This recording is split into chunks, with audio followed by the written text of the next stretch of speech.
Hello everyone, what's up with Doc Nana? It's Chefy Doc Nana this time. And what are we going to cook today? And I want to teach you something different.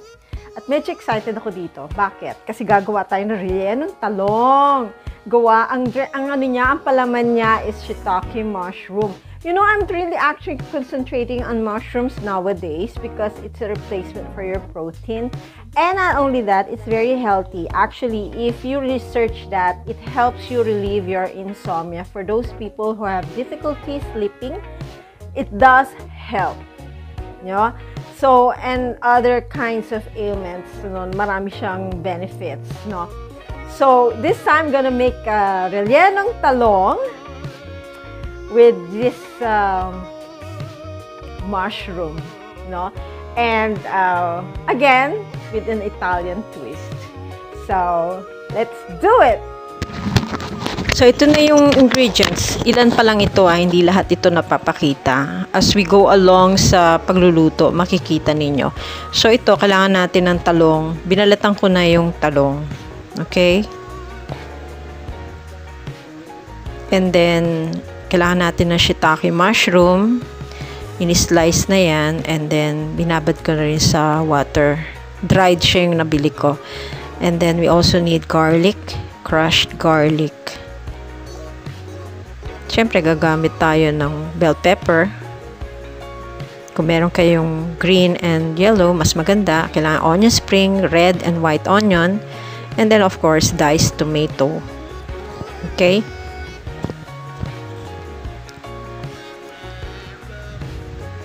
Okay, meron tayong mahintong water. Nasa mag, lagyan natin siya ng rock salt. Okay, ibubuhos natin ito sa ating eggplant para matanggal yung dakta at saka medyo ma-extract ng konti yung mga water ng content ng ating eggplant. Now, bago natin i-grill yan, ita-towel paper natin syempre yung eggplant para hindi siya magtubig. Ngayon, ito na yung aking griller. Lagyan natin ng canola oil. Actually, pwede nyo naman i-direct nyo sa Teflon pan ninyo yung mga ano nyo cover nyo lang. Ipunasan nyo ng towel paper yung eggplant. Okay? So, pwede naman i-direct nyo sa kung meron kayong barbecue grill. Okay. Pwede naman yan. Kaya lang modern age na tayo Ayaw na natin ng mga usok-usok. So, ito, smokeless griller. Same time, tinatanggal din yung mantika. Yan yung nagdi-drip yung mga oil na klaseng griller. So, antayin natin na maluto ito. Ito, mga sibuyas. Yan. Itong kamatis. Okay. Mamaya na to. At saka itong konti ng parsley. Kasi, igigisa natin yung bawang at itong shiitake mushroom. Okay? At lalagyan natin, syempre, i-drain natin yung water nito. Kukunin natin. Sama na natin siya. Lagyan na natin siya ng toyo mansi. Yan. Kayo nang tumansya. Ayaw ko nang maalat. Gusto ko lang may lasa. Yan. So, gigisa natin siya. Pero unahin natin muna ang bawang. Okay. Ako naman kasi, kadalasan, gusto ko meron siyang Italian feel, no? So, nilalagyan ko siya ng basil leaves. No? Habang igigisa ito, kailangan din natin yung itlog bago ko makalimutan. Lagyan natin siya ng konting basil. This is diuretic. This is very good, no? And then, Italian seasoning. Italian seasoning, no?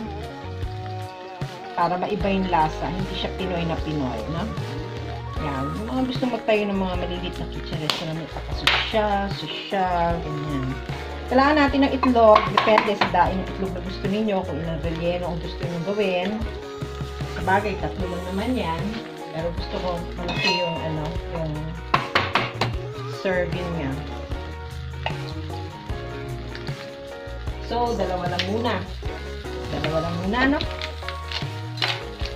para matansya natin. Lagyan natin ng konting flour para buo siya, hindi siya madudurog. Konti lang. Siguro, yan lang siya. Pwede na siya kakonti. Kasi, konti talaga. Okay? Kaya halu-haluin. Okay? Lagyan nyo. Ang iba naman gusto ng seasoning. So, nilalagyan nila ng mga seasoning nila. Nasa sa kanila yan.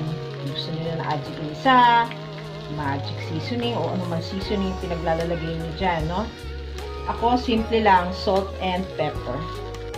Okay, so ito, ibinit na natin yung egg. So, 2 egg lang muna nilagay ko. Nilagyan ko siya ng flour.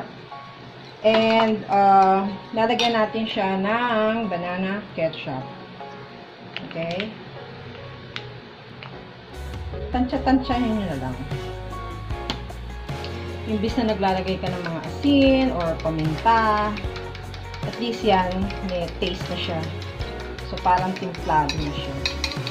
Para lang yung sikat na chicken na chopstick. Yun. May timpla na yung manok. So, ito. Okay. Ngayon, if you remember, nilagyan natin ito ng Italian seasoning at saka basil leaves para iba ang dating niya. Ngayon, yung talong, luto na. Tsaka ilaglag na natin ito. Tapos lagyan natin siya ng konting red bell pepper kasi nag-iiba talaga yung aroma niya at saka yung lasa pag meron siyang ganyan eh. Tsaka konting onion spring. Okay? Hayaan natin siyang maluto. Okay, eto na siya. Ngayon, ang gagawin natin, ihahanguin natin siya. We have to set this aside. Okay, we have to set this aside. Turn off the fire. Then, we have to get it. And then, we have to add oil again. Para konti lang. So, painitin muna natin. Ngayon, lalagyan na natin siya nito.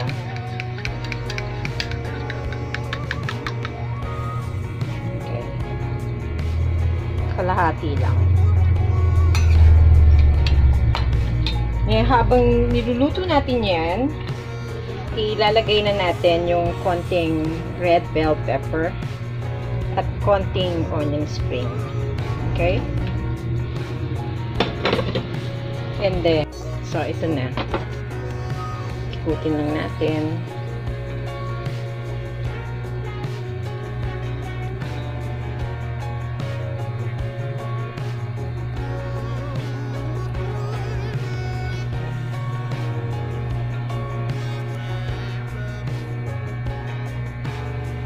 Tapos, takpan natin siya. Okay. Tignan natin. So, siya, no? Gawin natin, ilagay natin yung talong.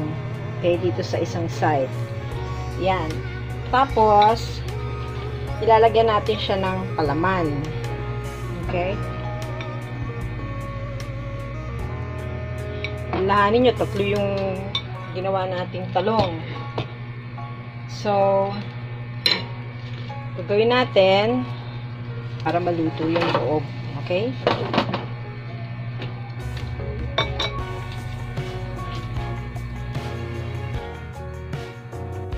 So, gawa tayo ulit. Isa pa. Yun yung huwag yung masyadong dadagdagan ng maraming ketchup kasi hindi magbubuo yung ano nyo, yung egg.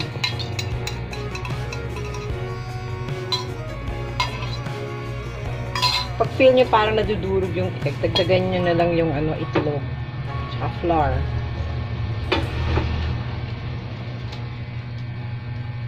Okay, lagyan nyo ng konting bell pepper.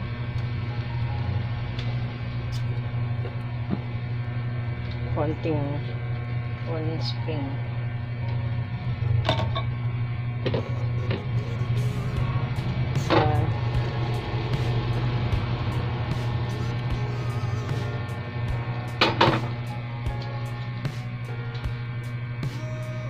Guys, ito yung isa, pakita ko sa inyo. Ayan. Okay. So far, tatlo yan eh. So, kailangan takpan natin. Ngayon, kung gusto nyo, pwede nyo na isama itong talong, no? Pwede nyo na siyang isama para mag-incorporate yung amoy at saka yung taste. Okay. Sagyan nyo siya ng palaman. Ayan. So, magtitira pa tayo para doon sa nag-iisang talong. So, takpan natin siya para maluto. Okay? Tapos, antayin natin. Okay. Ito natin. Pinatay ko na yung apoy, ha.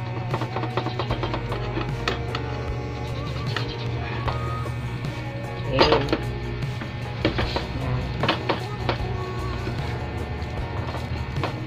Transfer na natin siya sa plate. Okay, dito na tayo. Nilagyan natin siya ng mayo dressing. Tapos, nilagyan natin siya ng parsley. Ito. Okay? So, ayan yan. Tatlo na yan. And, of course, gagamit tayo ng cheese. Okay. Simpleng dish, pero ang sarap. Social ng dating niya. So, lagyan nyo lang siya ng cheese toppings. Okay?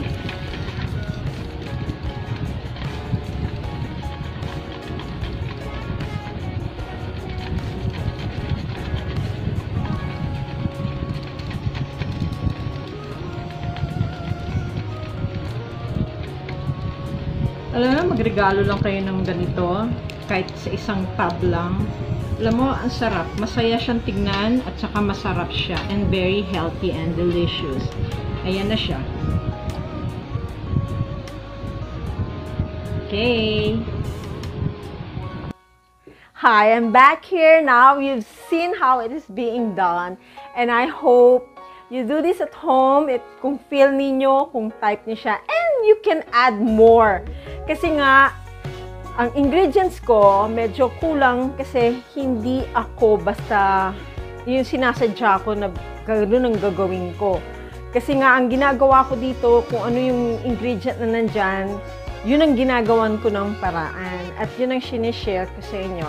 My type of cooking that I am teaching you is more on being practical, economical, and whatever is there in your ref. You try to be more imaginative and creative and be more adventurous with your cooking styles.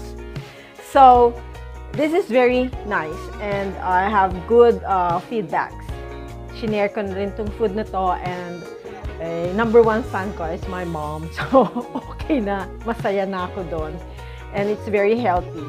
As you can see, I'm cooking food that is very, hindi siya nakakasama sa katawan natin. Now, this rellenong talong, I just like to add if you have celery or yellow bell pepper or green bell pepper, which is I only have the red bell pepper, during the time. You can add that, okay? So, thank you for watching this. Chefy Doc Nona. I just want to say Merry Christmas and a Happy New Year to everyone, and stay safe and be